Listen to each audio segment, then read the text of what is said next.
Nigga Bream in the house. What up, nigga? You know, whole murder ain't family in this motherfucker. Hey, yo, the next reasons for the shooting, which I will touch on in this video. Most importantly, the song Ghetto Quran, the beef with Ja Rule, and 50's disrespect towards a man named Kenneth Supreme McGriff, who was the man who put out the hits, and the main leader of the Supreme Team, which was a large crack-dealing organization that operated throughout the 80s in New York. The headquarters was in Baisley Park, South Jamaica, Queens, and they consisted of around 150 to 200 members, most known for drug trafficking, armed robbery, murder, and money laundering. I'm from Queens. I'm from Southside Queens. D-Dot did that to me. He got on my record and said, Brooklyn style. And he thought I was Brooklyn since then. The original 50 Cent's for Fort Greene, right? Like, when I was choosing the name that, you know, the rap and shit, there was so many other rappers out there had names, like gangster names like Pablo Escobar or fucking... None of those people would even say what's up to you if you seen them somewhere, so I wouldn't take that name. So I took a name from a nigga from the hood that passed.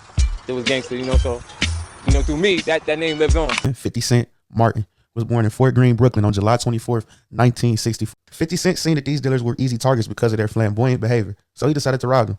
50 rode with the stick-up kids, and standing at 5'2", weighing 120 pounds, soaking wet, he started out to make a reputation of his own on Brooklyn streets, and the ability to put fear in anyone he came in contact with at will. 50 was tripping. He would rob whoever, whenever he wanted to. He even robbed LL Cool J one time and took the chain and gave it to his daughter. October 24th, 1987, Wemo followed Webb's order and murdered 50 in the Albany projects as 50 was leaving his girlfriend's apartment. 50 was rushed to the hospital and was still alive in ICU with a gunshot wound to his head, talking and all. But once he was moved to regular care, he died. 50 Cent paid homage to the real 50 Cent by getting him a new headstone. Enemy. Supreme first met Ja Rule and his boss Irv Gotti at the video shoot for the song Get the Fortune, back when Ja was still a part of the group Cash Money Clique, and still tried to hit the mainstream. Irv Gotti and Ja idolized the Supreme Team, which had a legendary status in Queens through everything they had accomplished in the 80s, and Supreme was doing everything necessary to become a legit businessman, so he quickly became part of the Murder Inc. family. They had a symbiotic relationship. Supreme was now getting paid, and in return he had Irv and Ja under his wing, gave them protection, safety, solved their problems, and scared off the gangsters and street cats, while giving Ja and Irv street cred, because nobody wanted to mess with the Supreme Team. So they became close business partners by a guy named Troy, who accused Ja of sleeping with his girlfriend while he was in jail. Troy ran away with the chain, and Ja called Supreme for help, who then promised to handle it. He ordered a man named Brown to get his chain back, and he did, within just 15 to 30 minutes. Supreme calls me back 15, 20 minutes later. He's like, yeah, I got it. He's over here right now with me. You know what I'm saying? I got your chain. He just came back on the block. I took your chain from him. I got your chain. Right. And that was that. Ja then shot a music video for the song Murder for Life on Jamaica Avenue, and 50 decided to pay him a visit and say what's up, as they're from the same neighborhood. Supreme was there too, along with all the other Murder Inc. associates and everybody from the hood. They were all showing Ja Rule love while 50 was there by himself, almost like an outsider or someone who just passed by. Ja and Black Child from Murder Inc. said what's up to him and walked away. The same day, they went to a party at Club Amazura, and the two met again. But this time, 50 had Troy with him, the guy who robbed Ja Rule for his chain. A friend of mine's robbed Ja Rule, and I'm in the club, and I see I'm like, hey, what's up? You know, chilling. He see me kicking it with the kid robbed him, and he feel like, oh shit, I shouldn't speak to this dude because I know the kid robbed him, but I know this kid, I grew up with him. And he misinterpreted the conversation because he see me laughing and us talking, but he didn't know I grew up with the guy. Ja Rule started acting weird once he saw those two together. He may have assumed that 50 had something to do with the robbery. 50 said what's up, and Ja was hesitant to read him back. This incident never happened, according to Ja, but Chris Gotti from Murder Inc. confirmed this, at least the part of them meeting again at the club.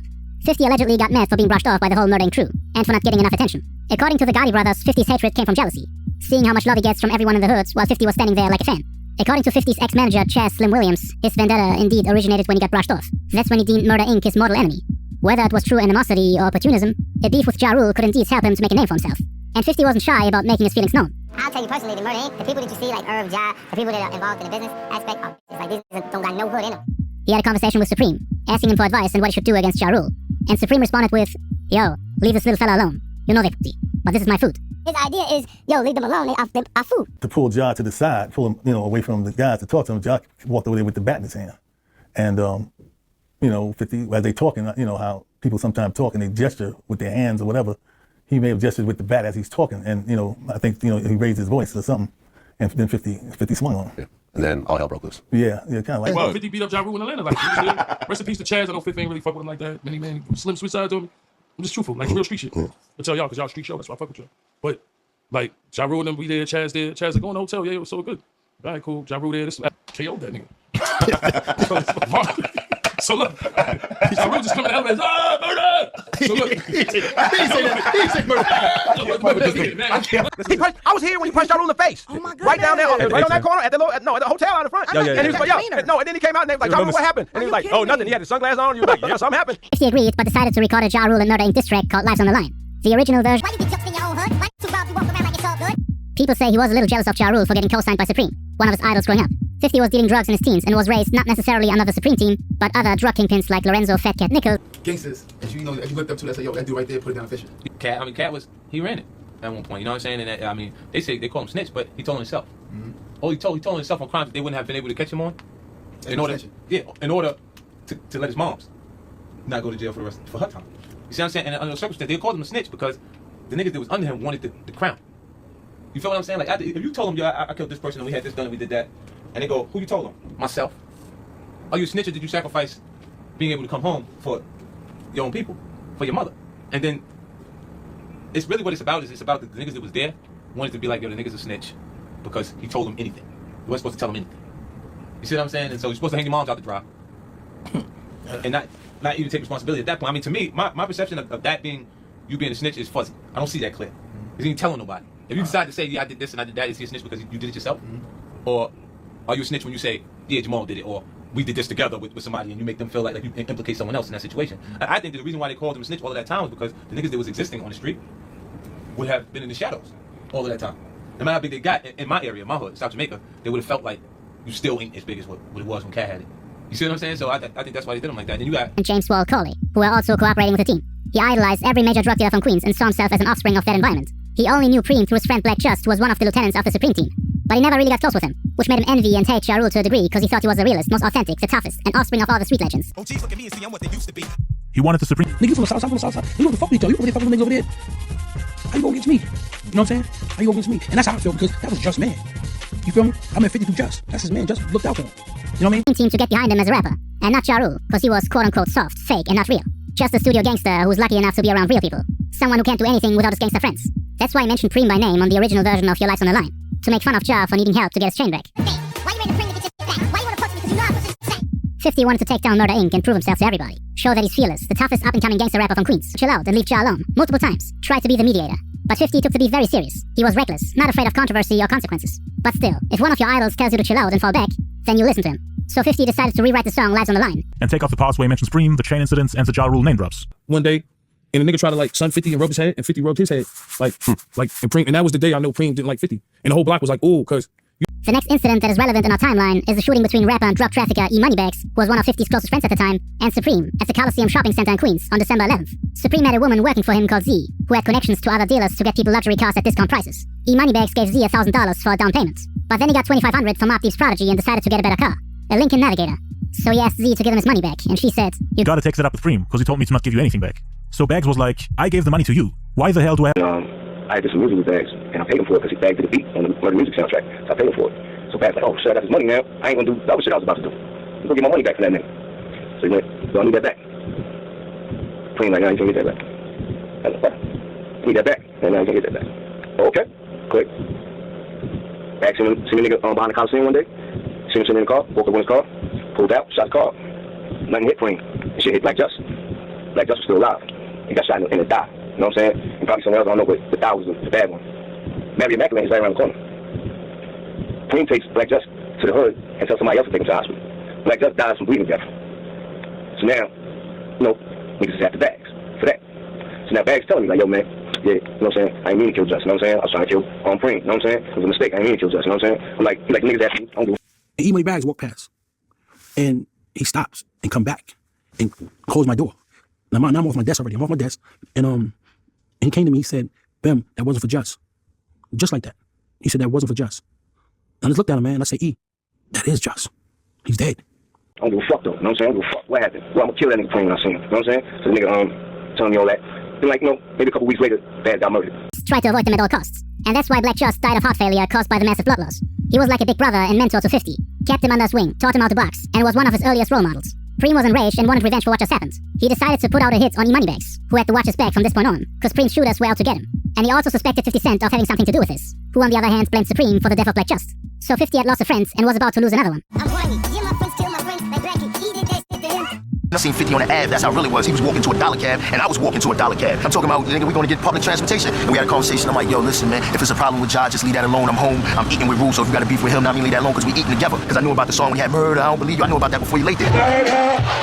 It's like, nah, I don't got no problems with Rule. So when I heard that, I mean, that was like, everything in me that would tell me, yo, leave this alone or whatever, that was out the window. I was like, man, fuck this nigga, he's a clown. In March 2000, before they ever responded on wax, Black Child and others, including Murder Inc. label head Irv Gotti, confronted 50 Cent at the Hit Factory, a New York recording studio. You want to call yourself a murderer? Then you need murderers around you to make it believable. In the fight, Black Child stabbed 50 Cent and several others. I got in the game. I met Jam Master Jay a while, like 3 years ago. Yeah? Yeah, and I was signed to Jam J Records for like a year. I recorded 18 songs with him. He kind of like, he taught me how to write in song format. Like, okay. So he helped me a lot, like, and then... Jam Master Jay here, you know what I'm saying? The creator, the originator of the whole hip-hop thing. Big shout out to my man 50 Cent doing it, you know what I'm saying? Me and him go way, way, way back, man. That's one of my shorties, man, coming up in the game. One of the best MCs in the world, man. Watch this boy shine, for real. I wasn't progressing enough at the time for myself. You know, I was speeding, I was new. Right. I felt like I had to make some changes, so I met the Track Masters, and I was working with Tony. I met Corey Rooney. He introduced me to the Track Masters. I was working with the Track Masters in Bearsville. We negotiated the release, and ever since then I've been with Columbia. Yeah. After that, in April of 2000, 50 Cent decided to release a song called Ghetto Quran, and this song caused a lot of controversy amongst the lyrics that he was spitting on this song. Supreme wasn't a fan of the song, and he felt like 50 Cent was dry snitching on the things that he was doing in the streets and amongst all the other Queens members. Yo, when you get talk to the south side, you talk to the team. See niggas fingerprints and respected print. For all you slow motherfuckers, I'ma break it down illa. Supreme was the businessman and Prince was the killer. In the Vibe July 2006 magazine, Supreme was interviewed, and Supreme says he abandoned peacemaking efforts when he realized that 50 Cent was an agent, provocateur, a billing 50 would live up to in the song Ghetto Quran, which vividly chronicled the South Jamaica crack trade. It was factual, Supreme says. He said Supreme was the businessman and Prince was the killer, but he still feels 50 shouldn't have aired dirty laundry. When we was coming up, there was a code of conduct. Supreme explains, you don't speak about dudes who may still be in the streets. Based off that excerpt from that article, it's clear that Supreme was upset that 50 Cent even mentioned him in the song Ghetto Quran, but in 50 Cent's eyes, he was just paying homage to all the Queens legends in the streets. In the XXL article from September 2006, 50 Cent said the Ghetto Quran didn't make any reference to anybody who was actively doing something at that time. It was all past shit. I'm just saluting guys. He felt a different way. He felt like he was airing out dirty laundry because he was still in the streets. He hadn't made it yet, and he felt like since he was saying that the cops would get on Supreme a lot more. So upset that 50 Cent would continually go at Ja Rule, Irv Gotti, and the rest of the Murder Inc. when Supreme had various meetings with 50 Cent saying, do not go at them, they're my food, meaning they're my way in the industry, and they're what's making me money. And of course, as you can tell, 50 Cent never listened to Supreme and did what he wanted to do, and that's the reason why allegedly Supreme ordered the hit. Until somebody gets touched. It's not beef. I mean, y'all niggas have a disagreement until somebody is physically fucking been touched. But once niggas start getting killed and all that shit, ain't none of that shit ever. Not to say that I was squashing anything that I'm involved in, but that's what, to my knowledge, that's what beef is. When young niggas, they go, yo, I'm gonna fucking kill that nigga. What tomorrow, yo, we gonna get it poppin'. Ain't like that no more. If he's gonna get hit, then his ass gonna get hit, and he's gonna know when his ass is getting hit. Fast forward to May 23rd, 2000, 50 Cent is leaving his grandma's house sometime in the afternoon. He gets in the backseat of his friend's car and ends up getting shot 9 times. Right here, right? I was sitting in the car, the nigga was waiting, double park, he was waiting on me, right? They like came up and put on the side, like right here. So, the nigga hops out, now peep this, but the nigga was real, like a real sneaky ass nigga, because he came around the back of the car. Like, he like this. Broke shit, fell out the back. I'm like, fuck up, nigga. He froze up, nigga. Nah, shit, how the fuck you ain't pull up? I'm jumping around the back of the motherfucker's car and see, you know, nigga pop like, what the fuck you gonna do? I'm trying to hit back at the nigga, he was so close then. As soon as I tried to buck back, the nigga hit my hand, like, bang, like, he bucked down. And shit in my hand, it came to my pinky and shit. This shit down here. I keep it with me. This is so in there. After the shooting, 50 Cent was immediately rushed to the hospital by his friend and underwent surgery to get the bullets removed. While 50 Cent was in the hospital, the word got out in Queens that 50 Cent got shot, and a lot of people were expecting him to die, and a lot of questions were being asked in the streets as to why 50 Cent got shot. And During in the hospital, 50 received the news that he had been dropped by the label. So 50 had lost his record deal. He had multiple injuries he was recovering from, and he had also been blacklisted by the industry. The worst time and the best time, but it was our time, even if it was part time.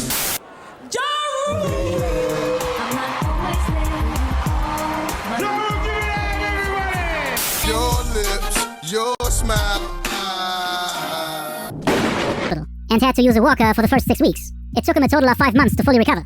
Imagine it hurts because of your adrenaline and how the shock of what's actually going on, it hurts after. Where were you shot? Which part of the body? Oh, I got shot in my hand, my thumb came out my hand, my face, knocked the tooth. Wow, oh my goodness, there's a hole there. Yeah, it kind of changed my voice too, and this is the voice that sells 8 million records, so I think everything happens for a reason. The guy who actually shot me is dead. And the guy paid him and got life in jail.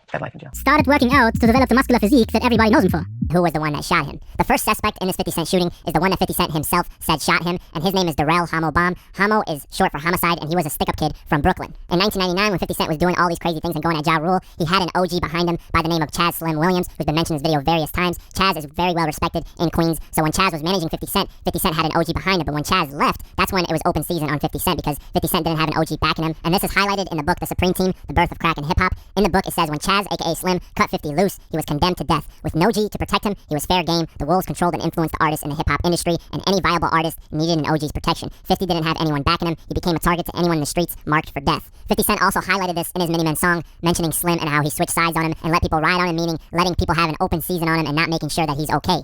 Slim switch sides on me, let niggas ride on me. I thought he was cool, why you want me to die, homie? In the XXL September 2006 article, he highlights this and says that Chaz did not call for him after he got shot. He didn't even check up on him to see if he's okay. He said, after I got shot up, I called my grandmother's house. I say, anybody call me there? She said, no. I said, Ma, you sure nobody called there for me? The old man didn't call there for me. Mind you, these guys is old. They're like 47 fucking years old. And I'm like, an old man didn't call there for me? She goes, no. So in my head, if Chaz, aka Slim, didn't know exactly what the fuck happened before it happened, then he knew already. So in 50's eyes, Chaz, aka Slim, already knew there was a hit out on 50 Cent. But Chaz in an interview said that he did not call about 50 or visit him in the hospital because he had a lot of police issues in the past and he didn't want any attraction from the police. Regardless of Chaz's explanation as to why he didn't visit 50 Cent, to 50 that didn't matter at all because Chaz was always on the fence and never on 50's side in 50's eyes, and because of that, he was never cool with him ever again. Now here's a surprise twist. In the book, The Supreme Team, The Birth of Crack and Hip Hop, 50 said that he made up the scenario about Homo being gunned down to prove to Supreme he wasn't a snitch. In 50 Cent is dead. He died a free man. Watch the documentary, I've said it plenty of times. It's a known fact, it's all out there now. Homo was in the car. The nigga who shot 50 Cent was a nigga from Queens. His name was God B. He was like the OG of the Supreme Team. He was like one of the only niggas that Supreme and Prince them niggas like feared and respect that. Homo died like literally 2 weeks later. He was already in beef with some other niggas. He was dead within 2 weeks. So you got Murder Inc.'s offices were raided by the FBI in early 2003, and Preem faced accusations of drug trafficking and money laundering run by the Gottis. So they were doing all types of businesses together. Look, when the feds come in the indictment, they said they beat the case. Yeah. Ain't beat no case. You never did nothing. Right. You never did nothing. They put him in the indictment because when you gave him 50,000, they said you was money laundering. You gave him 50,000 because you. And when I keep having friction with him, he goes, let's kill this little. Man, tell you he beat the case, and he said by the time he was done with his case, he owed $2 million. How did you beat? How did you win? You never did nothing. I went to trial with a legal aid attorney. A legal aid attorney had never been to trial because they couldn't help. There was no financial help or support for him because of that. So the government is saying, get this out of the way, trying to help by giving them this case. And they'll struggle to beat that case while we taking care of what we need to take care with this. They look at me like I'm a bully because I ain't accept what just went down. They don't teach you to accept that. Supreme was arrested, pending murder charges with rival gangsters E-Money Bags and Troy Singleton, and Many Men didn't get released until February 2003 when the album came out. And 50 Cent knew that when Many Men got released, the police would investigate that song and use it as evidence against Supreme. Had 50 Cent mentioned the actual shooter who was under the Supreme team, Supreme would have easily gotten life immediately and 50 Cent would have been labeled a snitch. So 50 decided to mention someone from Brooklyn to deter the police so that they wouldn't go hard in investigating the shooting that happened with 50 Cent. Regardless of that, when the feds locked up Supreme, they didn't stop at nothing to get Supreme, and they wanted to charge Supreme with the attempted murder of 50 Cent. So, with the people that were locked up with Supreme that were under the Supreme team, they offered to lower their sentences if they testified against Supreme. And unfortunately for Supreme, that's exactly what happened. A guy by the name of John Ragin, who was a former partner with Supreme in the Picture Perfect Film Company, took a stand against Supreme to testify about his knowledge of Supreme's involvement in the 50 Cent shooting. Ragin at that time was facing 19 years in jail for a credit card and ecstasy ring. He was hoping that with his testimony in the case, his sentence will get reduced to time served. John Ragin began to give his account of the notorious incident. Ragin explained how Preem met with 50 face to face and warned him to stop talking about Ja and Murder Inc. The prosecutor then asked Ragin if he knew who shot 50 Cent. He replied, "Yes, son," in reference to the head of security at Murder Inc., Robert Son Leons. Ragin claims that he was part of Son's alibi, meeting Supreme's son and the Supreme Team affiliate God B at a mall shortly after the shooting took place. He also claims to have witnessed Son wash the gun residue off his hands with rubbing alcohol. In the book, The Supreme Team, The Birth of Crack and Hip Hop, this gets into more detail as to what Ragin witnessed. In the book, it says Supreme and the Murder Inc. crew were ecstatic. Reportedly, a message from one of Murder Inc.'s pagers that was sent shortly after 50 was shot said, "Fuck $50, me and my guys kill for fun." Irv Gotti also sent a flurry of messages, allegedly within 30 minutes of the shooting, asking how many times 50 was shot and if he was killed. Supreme, however, hasn't been charged with attempted murder of 50 Cent. Supreme, however, has been charged of murdering various other people. However, Supreme was never the one that would shoot the trigger. He would be the one that would drop off the money to a hitman to shoot the person that he wanted killed. I'm from Southside Jamaica, Queens. I don't like Supreme. I don't like Preem enough. But he lived the way he actually projected himself. His lifestyle is consistent. He was true to it. He never ran on nobody. Just like that. My issues with Preem. I told my little niggas pray, and any motherfucker down with him to suck me. I'm still man. You wanna talk about it? You wanna talk about